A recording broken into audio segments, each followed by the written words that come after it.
Hello dear learners, आज हमारा जो चैप्टर रहेगा that is the living world. और इस वीडियो में हम एनसीईआरटी एग्जाम्पलर के जितने भी एमसीक्यूज हैं इस चैप्टर के वो कवर करेंगे। तो चलिए सबसे पहले शुरू करते हैं।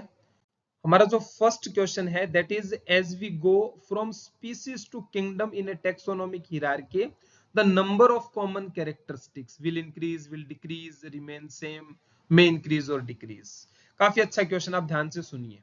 अगर मैं बात करूं टेक्सोनोमिक कैटेगरीज की, टेक्सोनोमिक कैटेगरीज, तो there are 7 obligate categories. Okay, वहां पे 7 ऑब्लिगेट कैटेगरीज डिवाइड की गई हैं। तो हमारा जो सबसे टॉप हियरार्की के अंदर जो कैटेगरी है that is kingdom. Kingdom is on top. Below the kingdom there is phylum और डिवीजन। ये बड़ा इंपॉर्टेंट है, इससे रिलेटेड एक क्वेश्चन आगे स्लाइड में भी आएगा, यहीं पे आप समझ लीजिएगा कि फाइलम और डिवीजन जो होते हैं वो सेम रैंक पे होते हैं। प्लांट के लिए वर्ड यूज होता है डिवीजन, और अदर देन प्लांट यानी एनिमल्स और बाकी अदर जो किंगडम्स हैं उनके लिए जो वर्ड यूज होता है दैट इज फाइलम। उसके बाद इसके जो लोअर कैटेगरी है वो आ जाएगी class, then order, then family, then genus, then species. अब एक बात आप हमेशा ध्यान रखना कि जब भी हम स्पीसीज से किंगडम की तरफ मूव करते हैं यानी टॉप टू बॉटम की तरफ मूव करते हैं, number of organisms, number of organisms जो होते हैं वो इंक्रीज होते हैं। जो कॉम्प्लेक्सिटी है, जो कॉम्प्लेक्सिटी है वो भी इंक्रीज होती है, बट जो कॉमन कैरेक्टर्स होते हैं वो डिक्रीज होते हैं। बेटा ये आप ध्यान रखिए, जो कॉमन कैरेक्टर्स होते हैं वो डिक्रीज होते हैं। तो हमारे क्वेश्चन में पूछा है कि जब हम स्पीसीज से किंगडम की तरफ मूव करेंगे तो कॉमन कैरेक्टर्स पे क्या इंपैक्ट आएगा, तो डिक्रीज होंगे। तो right answer will B first A option. अब आप ध्यान रखिए कि नीट के पेपर में अगर वो किंगडम से स्पीसीज की तरफ यानी टॉप टू बॉटम मूव करेगा तो कॉमन कैरेक्टर इंक्रीज हो जाएंगे। क्या हो सकता है वो क्वेश्चन में नंबर ऑफ ऑर्गेनिज्म का क्वेश्चन पूछ ले और कॉम्प्लेक्सिटी का क्वेश्चन पूछ ले, तो कॉन्सेप्ट पता होना चाहिए। ठीक है, चलिए आगे बढ़ते हैं। सेकंड जो क्वेश्चन है काफी सिंपल है। Which of the following suffix used for unit of classification in plant indicate the taxonomic category of family. तो चलिए इस क्वेश्चन को एक ट्रिक से सॉल्व करते हैं। अगर मैं आपसे पूछूं प्लांट फैमिलीज के नाम बताओ कुछ, प्लांट फैमिलीज के अगर आपसे एग्जांपल पूछे जाएं तो आपके दिमाग में एक एग्जांपल आएगा सोलेनेसी, एक एग्जांपल आएगा फाबेसी, एक एग्जांपल आ जाएगा लिलिएसी। तो आप एक बात सोच के देखो ना, ये जितने भी एग्जांपल हैं इन सब के लास्ट में एक कॉमन सुफिक्स यूज हो रहा है दैट इज ए सी ई ए ई। तो ऑलवेज रिमेंबर प्लांट फैमिलीज,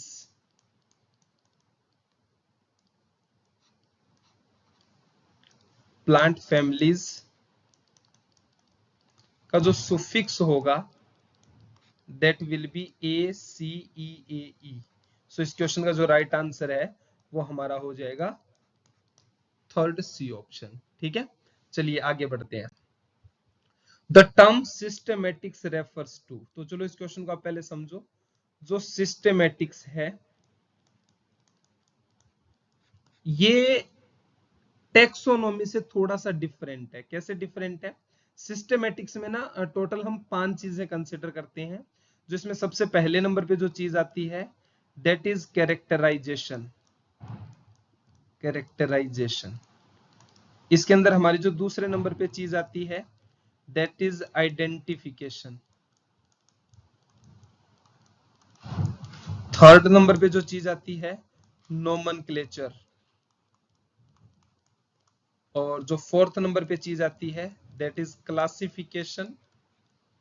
और जो फिफ्थ नंबर पे मोस्ट इंपॉर्टेंट एक एक्स्ट्रा चीज ऐड की गई थी normal taxonomy say that is phylogenetic relationship. Phylogenetic relationship. एक बात हमेशा याद रखना बेटा, फाइलोजेनेटिक रिलेशनशिप का एक दूसरा नाम होता है एम्ब्रियोलॉजिकल रिलेशनशिप, और इसी का एक तीसरा नाम होता है इंटर रिलेशनशिप। तीनों एक ही चीज होती है, कि एक स्पीसीज के ऑर्गेनिज्म दूसरे स्पीसीज के ऑर्गेनिज्म से किसी ना किसी तरीके से जुड़े हुए होते हैं, कोई ना कोई कनेक्शन जरूर होता है। तो अब देखिए आइडेंटिफिकेशन, ठीक है, आइडेंटिफिकेशन हो गया। Organ system of plant and animal, ये गलत है। आइडेंटिफिकेशन ठीक है, प्रिजर्वेशन रॉन्ग है। ऑर्गेनिजम्स एंड देयर रिलेशनशिप, ये वाला बिल्कुल ठीक है। हैबिट्स की बात नहीं की गई, क्लासिफिकेशन की बात की गई, तो right answer will be C option only. Clear है? चलिए आगे बढ़ते हैं। अच्छा क्वेश्चन था ये। जिनस रिप्रेजेंट, तो आपको भी पता है बेटा, हमारे पास जो लोएस्ट टेक्सोनोमी कैटेगरी स्पीसीज है, स्पीसीज से मिलके बनता है genus. Means to say genus is group of closely related species. Closely related species के ग्रुप को अपन लोग क्या बोलेंगे? जीनस बोलेंगे। तो right answer will be third C option. Next question, the taxonomic unit phylum in the classification of animal is equivalent to the hierarchical level in case of plant. तो ये हम पहली बात कर चुके हैं कि एनिमल्स के लिए हम लोग एक वर्ड यूज करते हैं फाइलम। उसी तरीके से मैंने आपको पहले ही बताया था बेटा कि प्लांट्स के लिए हम जो वर्ड यूज करते हैं दैट इज डिवीजन। कौन सा वर्ड यूज होता है?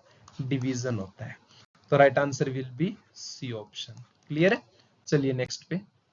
ये बहुत अच्छा क्वेश्चन है। देखो ये बोटेनिकल गार्डन जूलॉजिकल पार्क जो है ये अपनी ओल्ड एनसीईआरटी में द लिविंग वर्ल्ड चैप्टर में थे, बट इस पोर्शन को डिलीट कर दिया गया है। बट ये जो बोटेनिकल गार्डन और जूलॉजिकल पार्क है ये 12th क्लास के इकोलॉजी में बायोडाइवर्सिटी एंड कंजर्वेशन चैप्टर में दिए गए हैं, इसीलिए इस क्वेश्चन को यहाँ पे ऐड किया गया है। क्वेश्चन में दिया गया है botanical garden and zoological park. तो आप ध्यान से सुनिए मेरी बात को।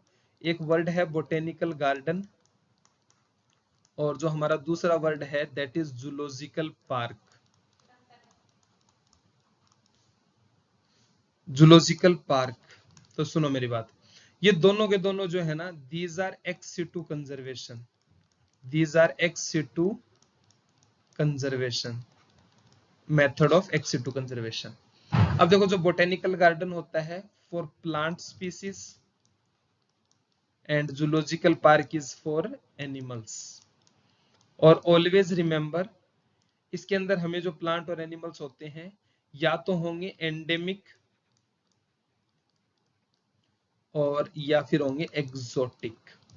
सेम यहां पे बेटा एंडेमिक और एग्जोटिक। तो चलिए इस क्वेश्चन को समझते हैं। Collection of endemic living species only, तो गलत हो गया। Collection of exotic species only, गलत हो गया। Collection of endemic and exotic species सही हो गया। तो right answer will be C option.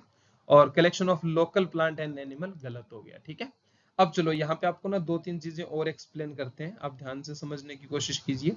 यहाँ पे एक वर्ड दिया गया है एंडेमिक। देखो एंडेमिक का मतलब क्या होता है? Species found in a particular area, particular area only. यानी अगर कोई स्पीसीज है जो किसी एक पर्टिकुलर एरिया में प्रेजेंट होती है उसको बोलते हैं एंडेमिक स्पीसीज। क्या बोलते हैं? Endemic species. उसके अलावा यहाँ पे एक वर्ड दिया गया है एक्सोटिक। तो एक्सोटिक का मतलब होता है फॉरेन स्पीसीज। क्या मतलब होता है? Foreign species.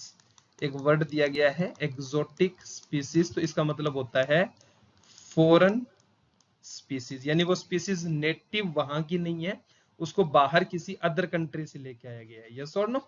उसी तरीके से 2 वर्ड और बता देता हूं, एक होता है एंडेंजर्ड और एक होता है एक्सटिंक्ट स्पीसीज। वो भी यहीं पे नोट कर लेते हैं सो दैट कि अगर कभी क्वेश्चन आए तो यू हैव आइडिया। एक होती है endangered species, means to say near to extinction, near to extinction. और एक होती है एक्सटिंक्ट स्पीसीज। एक्सटिंक्ट स्पीसीज का मतलब होता है डिसअपियर्ड, जो गायब हो चुकी है बेटा। ये चारों वर्ड आपको पता होना चाहिए कि what is the difference between extinct, endangered, exotic और एंडेमिक स्पीसीज। ठीक है, तो जो बोटेनिकल गार्डन जूलॉजिकल पार्क है वो एंडेमिक स्पीसीज के लिए और एंडेंजर्ड स्पीसीज के लिए, एक्सोटिक स्पीसीज के लिए एक्स सिटू मेथड है कंजर्वेशन का। Botanical garden is for plant and zoological park means to say zoo is for animal.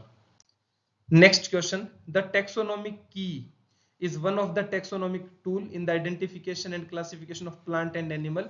It is used in the preparation of monograph, flora, both A and B, both A and B. ठीक है, अब चलो थोड़ा सा मैं आपको keys के बारे में समझाता हूँ. आपको एक बात याद रखनी है, these are analytical in nature. Analytical in nature. Second point, pair of statement, pair of contrasting statement is known as couplet. Third, each statement is known as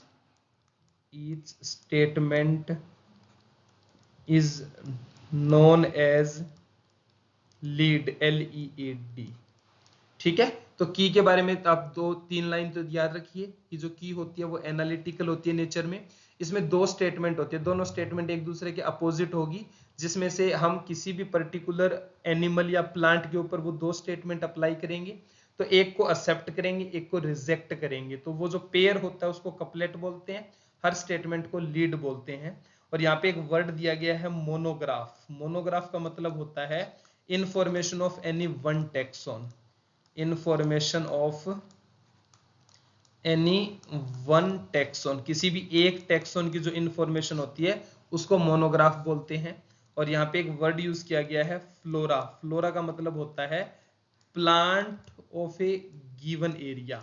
किसी भी पर्टिकुलर गिवन एरिया में कितने प्लांट हैं, और इसमें याद रखना indigenous only. हमेशा याद रखना जब फ्लोरा की बात करेंगे तो हम सिर्फ उस पर्टिकुलर एरिया के जो प्लांट हैं उन्हीं को कंसिडर करेंगे.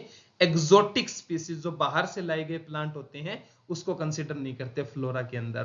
तो जो कीज होती हैं वो मोनोग्राफ पे भी अप्लाई होती है, फ्लोरा पे भी अप्लाई होती है, हर टेक्सोनोमिक कैटेगरी पे भी अप्लाई होती है, हर प्लांट एनिमल पे अप्लाई होती है. दैट्स वाई इस क्वेश्चन का राइट आंसर हो जाएगा बोथ ए एंड बी. चलिए नेक्स्ट क्वेश्चन पे. All living organisms are linked to one another because they have common genetic material of same type. गलत है. हर ऑर्गेनिज्म अलग अलग स्पीसीज का जो डीएनए है या जो जेनेटिक मटेरियल है वो एग्जैक्ट सेम टाइप का कभी नहीं हो सकता. यस और नो?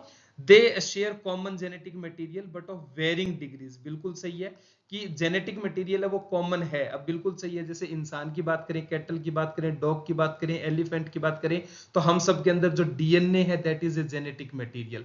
बट वो वेरिंग डिग्री क्या है, किसी के अंदर न्यूक्लियोटाइड का नंबर कम है, किसी में न्यूक्लियोटाइड का नंबर ज्यादा है. किसी बैक्टीरिया के अंदर जो डीएनए है वो सर्कुलर हो सकता है, किसी में लीनियर हो सकता है, किसी में मतलब सिंगल स्ट्रैंडेड हो सकता है, किसी में डबल स्ट्रैंडेड हो सकता है.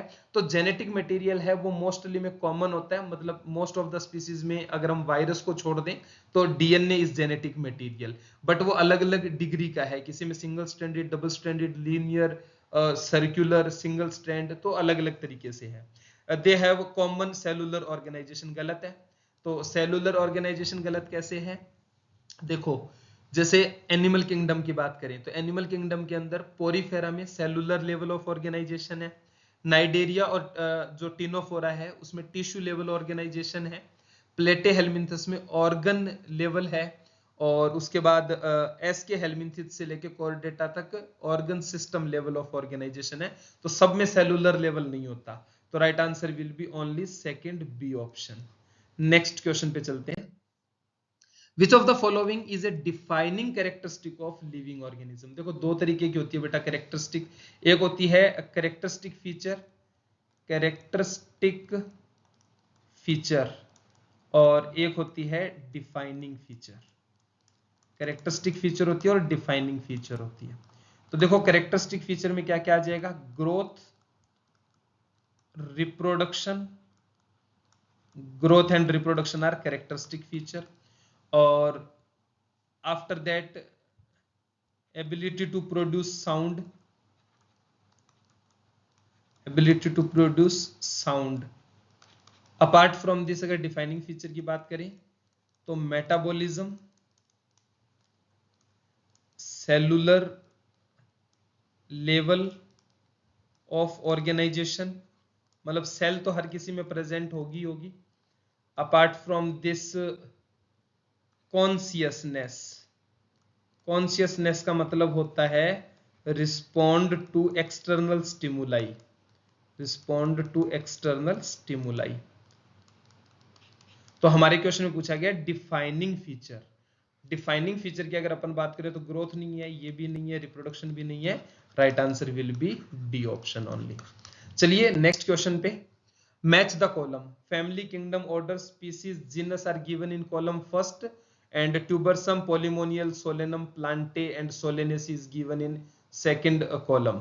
तो सोलेनेसी में यहाँ पे तो एक ई भी आएगा ना, आई थिंक ये स्पेलिंग मिस्टेक है। चलिए अब देखो जो फैमिली है वो तो आपको भी पता है, that is solanaceae family, yes और नो।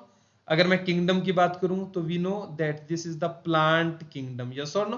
देखो जो मैच द कॉलम होता है ना, ये फ्री के नंबर होते हैं, अगर आपको इसमें एक दो भी मैच कर लेंगे तब भी करेक्ट हो जाएगा। जैसे हमारा ए के साथ 5 मैच हो गया, तो अगर हमारा ए के साथ सॉरी हाँ जो फैमिली है वो सोलेनेसी है, ठीक है। जो हमारा किंगडम है वो प्लांटे किंगडम है। अगर ऑर्डर की बात करेंगे तो ऑर्डर हमारा पोलिमोनियल्स हो गया, ठीक है। नेक्स्ट अलग कलर से मैच कर देते हैं, पोलिमोनियल्स हो गया। अच्छा अब देखो सोलेनम ट्यूबरसम नाम होता है, तो फर्स्ट जो नेम होता है वो जिनस को रिप्रेजेंट करता है, तो इसका मतलब हो गया जिनस हो गया सोलेनम, जिनस इज सोलेनम। और जो हमारी स्पीसीज है दैट इज ट्यूबरसम। तो इसका मतलब हो गया बेटा, इसका जो करेक्ट मैच होगा वो करेक्ट मैच हो जाएगा ए के साथ हो जाएगा हमारा 5, बी के साथ हो जाएगा 4, सी के साथ हो जाएगा सेकंड, डी के साथ हो जाएगा फर्स्ट और ई के साथ हो जाएगा थर्ड। तो that is given in first A option. So this was all about our today's one chapter, the living world। देखो मैं आपको एक चीज क्लियर कर देता हूं, ये जो क्वेश्चन है हो सकता है इसमें बहुत सारे क्वेश्चन आपको इजी भी लगे होंगे, बट इसमें 2-3 क्वेश्चन ऐसे थे जो डायरेक्ट नीट के पेपर में आ सकते हैं, ठीक है। ये जो हमारी एनसीईआरटी एग्जाम्पलर एमसीक्यू की सीरीज है, इसके अंदर हम हर चैप्टर के एमसीक्यूज कवर करेंगे। अपार्ट फ्रॉम दिस हमारी एक दूसरी सीरीज भी चल रही है जिसमें एग्जाम्पलर के अलावा जो मोस्ट एक्सपेक्टेड नीट यूजी के लिए पर चैप्टर के 20 क्वेश्चंस हैं वो भी आपको हमारे यूट्यूब चैनल पे मिल रहे हैं, ठीक है। तो आप सारी क्लासेस अटेंड कीजिए। इसके अलावा भी अगर आपको कोई कंटेंट चाहिए तो you can tell us, we will provide you the video, okay. So thank you very much, मिलते हैं नेक्स्ट सेशन में।